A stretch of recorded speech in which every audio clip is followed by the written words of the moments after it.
Mga kapuso, nandito pa rin po tayo ngayon sa EDSA Ortigas Busway at sa mga sandali pong ito, tuloy-tuloy ang dating at alis ng mga pasahero dito po sa EDSA Carousel. No?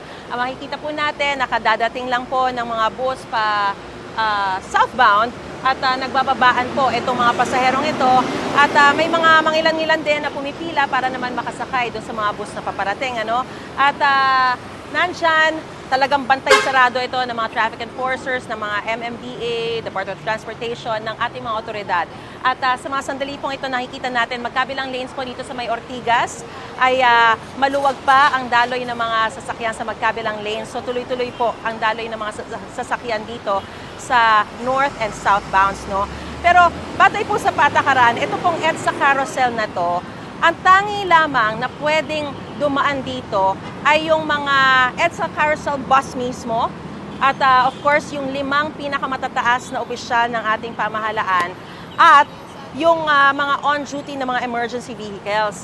Pero sa nakalipas na mga panahon na nagkaroon tayo ng EDSA Bus Carousel, naku, wala po atang araw na walang nahuhuli dahil sa dami ng mga pasaway na dumaraan dito sa EDSA Bus Carousel kahit na alam po nila na bawal silang dumaan dito. Kaya pinag-aaralan na po ng Department of Transportation na magsagawa ng mga pagbabago sa kanilang protocols. At kaugnay po niyan, mga kapanayan po natin, si Department of Transportation Undersecretary for Road Transport and Infrastructure, Undersecretary Andy Ortega. Magandang umaga po sa inyo, sir. Hi Maris, good morning. Maraming po salamat. Yeah, good morning sa inyong lahat.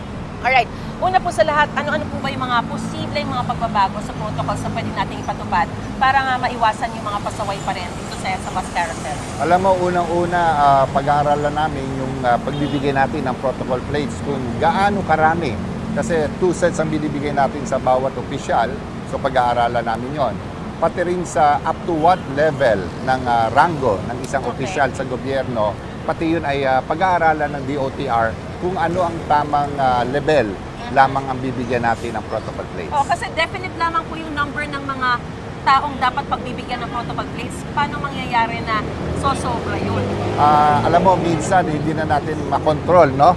Kung saan pupunta yung plaka. Kaya pati yun, pagsusubaybay, pagbibigay natin, dapat ibigay natin sa talagang tamang tao at sa tamang sasakyan. That will be our objective, lalo na sa nangyaring insidente ito. So isa rin po sa mga pinag-iisipan nyo ay baliktarin yung direksyon ng mga dumadaan dito sa EDSA Bus Carousel. So for example, pa southbound, gagawin yung northbound, yung mga dadaan na mga bus at ganun din sa kabila naman. Tama, pinag-aaralan namin ngayon ng DOTR at saka ng LTFRB kasi kung gagawin natin yung Maris, halos wala nang papasok sa busway kasi magkakaroon ng insidente sa bagay na yon. So it will prevent to almost zero ang planong pumasok sa mga busway. Ngunit ang gagawin natin, mag-aaral pa. Pag-aaralan pa yun ng DOTR, LTFRB at isasama natin yung mga bus operators para magkaroon sila ng mga reaction or komento sa planong yon.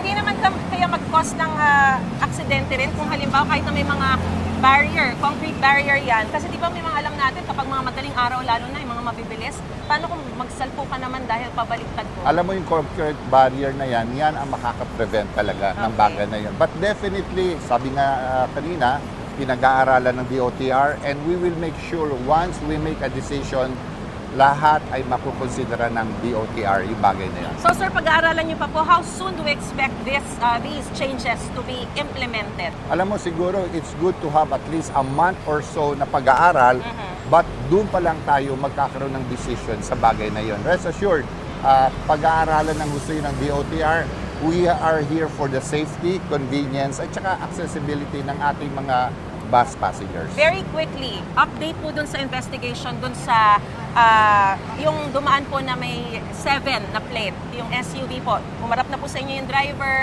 at ano po yung magiging takbo ng investigation na yun? 2 things. Lumabas na yung driver, alam na natin yung may-ari ng sasakyan. Ang gagawin ngayon or ginagawa ngayon ng LTO, titingnan yung plaka na yon. Yung plaka ba ay fake or hindi. So that will be the task of LTO. Alright. At makikibalita po kami sa investigasyon na ito. Yes, Wala yes. namang sasantuhin dito, no? Alam mo, susundin natin ang batas. Yan ang hiling sa atin ng ating mamamayan at ng ating Pangulo.